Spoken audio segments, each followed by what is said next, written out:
చాలామంది రాష్ట్ర మంత్రులు కేంద్రానికి వెళ్ళి కేంద్ర మంత్రుల్ని కలిసి వాళ్ళకు రాష్ట్రం రావాల్సిన నిధులు కావచ్చు అనుమతులు అడుగుతారు. మీరెందుకు మీ జిల్లా నుంచి కూడా కేంద్ర మంత్రి ఉన్నారు బండి సంజయ్, మీరు ఎప్పుడు ఆయన ఎందుకు కలవలేదు, ఏం అడగలేదు, ఏంటి మీ ఇద్దరి మధ్యలో అయినా ఈగో క్లాష్ ఉందా? నేను వారు అమ్మవారు ఉత్సవాలు చేస్తే పిలిస్తే నేను వెళ్ళినా. నేను ఈ మధ్యలో వారికి నవోదయ విద్యాలయాలు జిల్లాకు ఒకటి ఇస్తా ఉన్నారు. హన్మకొండ జిల్లా కింద పివి నరసింహరావు జన్మస్థలం వంగరలో పెట్టమని కూడా కోరినా వారు అంగీకరించినారు. Is my brother, I'm his brother, no issue.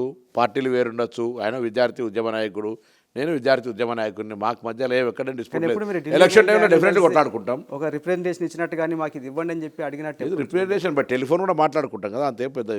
నేను ఆయనను కలవాలి, ఆయన నన్ను కలవాలని ఏం లేదు. మాట్లాడుతున్నారు ఎప్పుడన్నా మాట్లాడుతున్నారు సందర్భం నేను మొన్ననే ఫోన్ చేసిన. నవోదయ విద్యాలయం కావాలి, హన్మకొండ జిల్లా వంగరలం పివి నరసింహరావు గారు వ్యవస్థాపకుడు అని రిక్వెస్ట్ చేసిన. ఈ అగ్రీడ్.